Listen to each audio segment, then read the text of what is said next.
No. As you all are knowing that I am discussing one of the most important question from the rise of nationalism in Europe. As I have written, FAQ, frequently asked question, and I'm just guessing this कि all these questions which I am discussing in front of you are most important questions from this particular chapter. Here the next question is explain any three beliefs. Belief मतलब होता है विश्वास.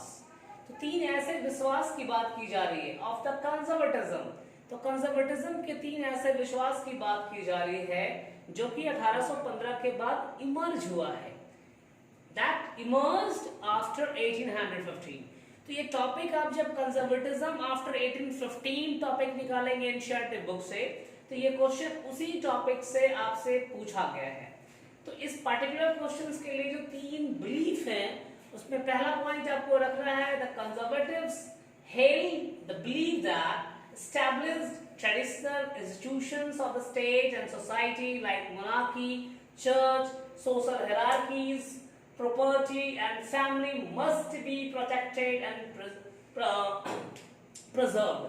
तो जो पहली point है, conservatives ने पहले ही कहा कि वो ओल्डन फिलॉसफीज, ओल्डन ट्रेडिशंस को एडवोकेट करते हैं. इस आधार पर जो पहले ट्रेडिशनल इंस्टीट्यूशंस था उसके बारे में उसे एडवोकेट किया गया है. अब ट्रेडिशनल इंस्टीट्यूशंस में कौन कौन से चीजें आती हैं, इन्होंने कंजर्वेटिव्स का कहना है कि हमें सोसाइटी का, समाज को प्रिजर्व करके रखना होगा, मोनार्की फॉर्म्स को, मोनार्की को प्रिजर्व करके रखना होगा, चर्च का जो स्टेटस है उसे प्रिजर्व करके रखना होगा, सोशल हायरार्कीज जैसा कि 1789 के पहले जो सामाजिक हायरार्कीज था, ऑर्डर्स थे, सोशल ऑर्डर्स, उसे भी हमें प्रिजर्व करना है. प्रॉपर्टी, तो पहले हम जान रहे हैं कि first state and second state के पास ये प्रिविलेज था कि अधिकार था कि वो जो है संपत्ति होल्ड करके रख सकते हैं. थर्ड स्टेट की मेंबर के पास संपत्ति रखने का अधिकार नहीं था. तो पुनः जो है कंजर्वेटिव्स इस फिलॉसफी को एडवोकेट करता है. And finally family must be protected and preserved. तो परिवार को भी, तो परिवार जो है पुरुष प्रधान रहा है, महिलाओं के ऊपर जो है दबाव रहा है, पुरुष जो है अपने आप को सर्वोपरि समझते थे. तो ये सारी फिलॉसफीज को जो है कंजर्वेटिव्स एडवोकेट कर रहे हैं. Second point, they never proposed a pre-revolutionary prayer to return to, but they knew that as Napoleon had carried out changes, modernization would in fact need to strengthen monarchy so that power of the state became much more effective. तो second point में आपका ये clear हो जाता है कि conservatives ने उस टॉपिक में ये क्लियरली कहा है कि मैं ये नहीं कहता कि आप ओल्डन डेज में, ओल्डन नॉर्म्स में वापस पुनः लौट के चले आए जैसे पहले 1789 के पहले था. नेपोलियन ने जो मॉडर्नाइजेशन लाया था, जो बदलाव लाया था, तो यहाँ पर कंजर्वेटिव्स ने कहा कि वो बदलाव, वो मॉडर्नाइजेशन वास्तविक रूप में इस अर्थों में होना चाहिए कि हम मोनार्की को और मजबूती प्रदान कर सके, जिसके माध्यम से जो स्टेट की ताकत है, जो पावर है, और भी ज्यादा बढ़े और ज्यादा इफेक्टिव हो, लोगों के ऊपर अच्छे तरीके से शासन करने में कामयाबी और से और दिला सके. ये दूसरी पॉइंट आपकी है जिसे आपको लिखना है. तो यहाँ पर आप लाइन चेंज भी कर सकते हैं एज अकॉर्डिंग टू यू, आपको समझ में आता है तो लाइंस को आप चेंज कर सकते हैं. इसके बाद एक पॉइंट और लिखनी है.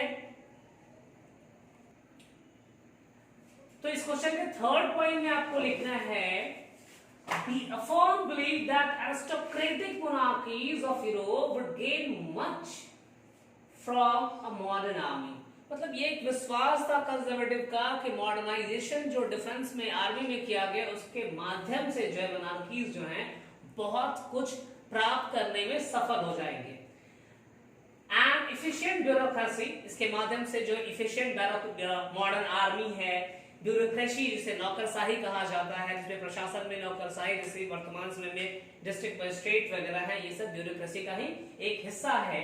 डायनामिक इकोनॉमी, डायनामिक इकोनॉमी कहने का मतलब ये अपने आप में बहुत ब्रॉड मीनिंग है इकोनॉमिक्स के अंतर्गत में, पर डायनामिक इकोनॉमी की बात की जा रही है तो मैन्युफैक्चरिंग, प्रोडक्शन, प्राइमरी सेक्टर, इन सभी चीजों का बहुत बेहतरीन इस्तेमाल किया जाएगा, जिसके माध्यम से मोनार्कीज जो हैं अपने आप में बहुत कुछ गेन करने में कामयाब होगी, टेरिटोरियल एक्सटेंशन करने में कामयाब होगी, वहां की इकोनॉमी, उसके पास वेल्थ बहुत ज्यादा होगा, लोग जो है इसके माध्यम से खुश हो पाएंगे।